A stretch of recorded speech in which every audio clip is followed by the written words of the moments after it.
Il y a un truc qui est étrange au retour sur Terre après la mission spatiale, c'est que c'est comme si les 6 mois que j'ai passés en orbite, c'était un rêve. Pourtant, ce qu'a vécu David Saint-Jacques est bien réel. Il y a 4 jours à peine, l'astronaute de 49 ans était encore dans l'espace. Depuis Houston, au Texas, il a raconté en détail la fin de son odyssée, son retour sur la terre ferme. C'est là qu'on devient une étoile filante. Et là, on se rend compte, wow, on se déplace à peu près à 8 km par seconde. C'est ça la vitesse orbitale, et on rentre dans l'atmosphère. And you see that puff of smoke, that means the soft landing engines have fired. Un impact et là, plus rien qui bouge. Silence, plus rien qui bouge. On regarde par la fenêtre, je voyais l'herbe des steppes kazakhs qui brassaient au vent. Wow, on est revenu sur Terre. Le retour à la gravité est brutal. Comme c'est le cas pour tous les astronautes, David Saint-Jacques est apparu affaibli, incapable de se tenir en équilibre. Mes grands garçons me comparent à leur petite sœur.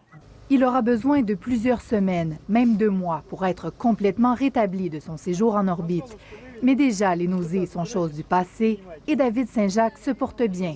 À chaque battement de cœur, ça va mieux si on veut. Il faut dire que les 6 derniers mois ont été bien remplis. Cette mission spatiale, la plus longue pour un astronaute canadien, a été ponctuée de grandes premières. Vraiment, les astronautes ont été tout à fait à la hauteur. Ils ont accompli beaucoup plus de choses même que ce qu'on aurait cru capable. À commencer par une sortie de plus de 6 heures dans l'espace, puis par l'attrapée cosmique d'un vaisseau Dragon à l'aide du bras canadien. Le travail est loin d'être terminé pour David Saint-Jacques.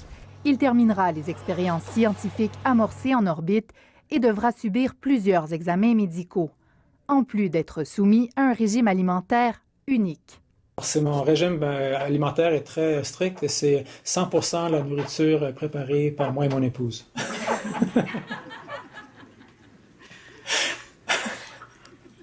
Ou mes enfants, qui sont rendus très bons à faire des omelettes.